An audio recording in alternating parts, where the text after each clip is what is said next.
The question hit me like a stone through glass. It was a quiet Sunday evening in a small neighborhood outside Columbus, Ohio.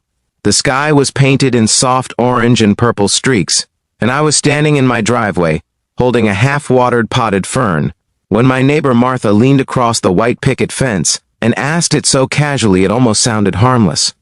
"Why are you still single?" She didn't mean to hurt me. I know she didn't. But in that moment, the world seemed to go silent. The distant laughter of kids riding bikes faded. The hum of lawnmowers disappeared.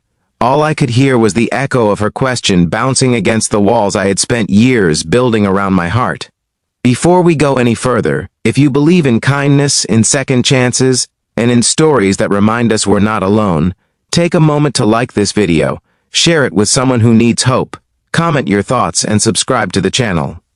Your support keeps stories like this alive. I'm Jonathan Hayes, 38 years old, accountant, quiet, reliable, the kind of man neighbors describe as nice but never interesting.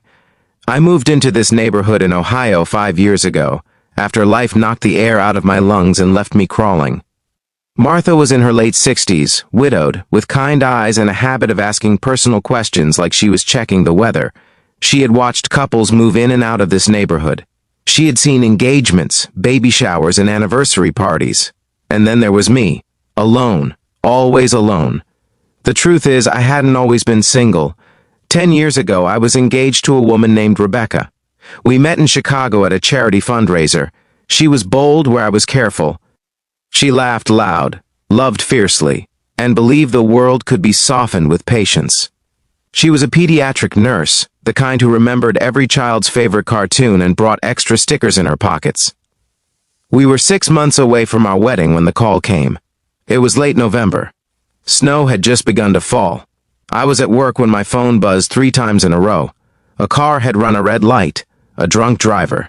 Rebecca never made it to the hospital she worked at every day. Grief isn't loud like people think. It doesn't always scream. Sometimes it just sits beside you at the dinner table and eats your appetite. Sometimes it lies next to you in bed and steals your sleep. Sometimes it follows you into every room, whispering that you should have done something differently. For 2 years, I barely functioned. Friends stopped calling after a while. Invitations dried up. I quit my job in Chicago because every street corner felt like a memory waiting to ambush me. That's how I ended up in Columbus. Fresh start, they said. New city, new chapter. But grief doesn't respect state lines. I built a life that was safe, predictable. I went to work. I paid my bills. I mowed my lawn. I smiled politely. I kept conversations light. And whenever someone hinted at dating, I would laugh it off. It wasn't that I didn't believe in love anymore. It was that loving once had nearly destroyed me. Back in the driveway, Martha was still watching me, waiting for an answer. Her question hung between us like a fragile ornament. I could have shrugged. I could have said I was focusing on my career. I could have joked about enjoying my freedom. But something about the fading sunset, about the way the world seemed to pause, made me tired of pretending. I told her the truth. I told her that I had been engaged, that I had picked out invitations, that I had tasted wedding cake samples and argued about centerpieces. I told her about the phone call, about standing in a hospital hallway that smelled like antiseptic and heartbreak. I told her how I packed up a life we had built together into cardboard boxes labeled kitchen and bedroom, as if love could be categorized and stored away. As I spoke, my voice didn't shake. That surprised me. It was steady, almost calm. But my chest felt like it was splitting open. I told her that after you watch the person you planned forever with disappear in a single night, the idea of starting over feels less like hope and more like standing on train tracks, waiting to see if lightning strikes twice. Martha's face changed. The casual curiosity melted into something else, something heavy with understanding.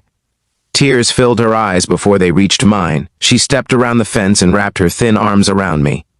I hadn't been hugged like that in years, not politely, not briefly, but fully, like someone was holding all the broken pieces together. For the first time in a decade, I cried in front of someone.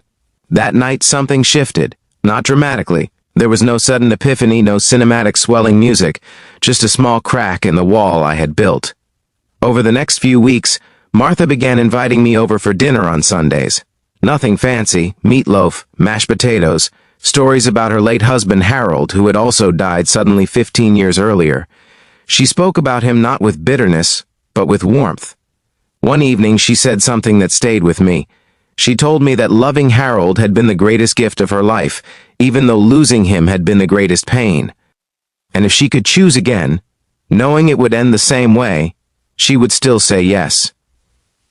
I went home that night and sat in the dark living room, staring at a framed photo of Rebecca I had never managed to put away.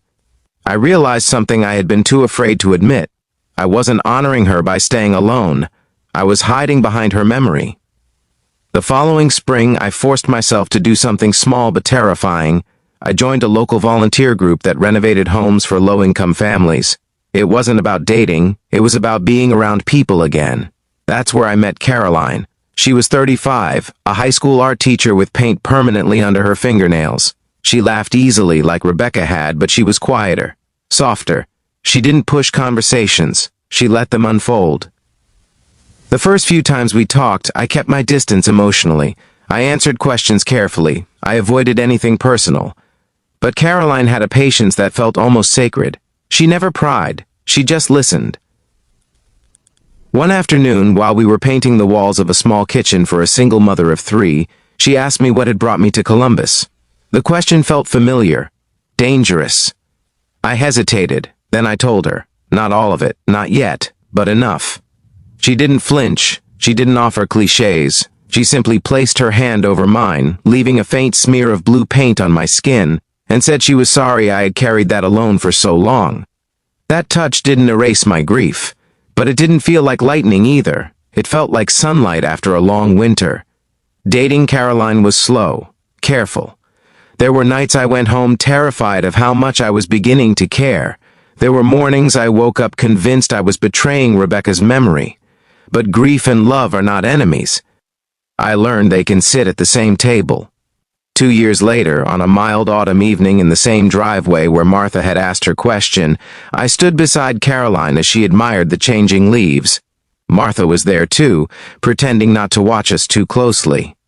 Caroline slipped her hand into mine, and this time, I didn't pull away. Before I end this story, I want to ask you something deeply personal. If this journey of loss, fear, and second chances has touched your heart in any way, please take a moment to like this video, leave a comment sharing your thoughts, and subscribe to the channel. Your engagement helps these stories reach people who might be silently struggling. And I have a special request for you. Comment the word hope below if you believe love is still worth the risk. Because here's what I finally understood. Being single wasn't my problem. Fear was. And the answer that broke my neighbor that evening wasn't meant to shatter her. It was meant to shatter me, to crack open the sealed room where I had locked away the possibility of joy. Love is not a guarantee. It never was. It is a risk. But so is staying closed forever. Rebecca will always be part of my story. She shaped the man I became. She taught me how deeply I can love. And Caroline didn't replace her. She met me where I was, scars and all, and chose to walk forward with me anyway. On the night I finally told Martha that Caroline and I were thinking about moving in together, she smiled through tears and said she had been praying for that answer long before she ever asked her question. As the sun dipped below the Ohio horizon once again, I realized something simple but life-changing. The heart can break and still beat. And sometimes, the most painful question is the one that leads you back to life.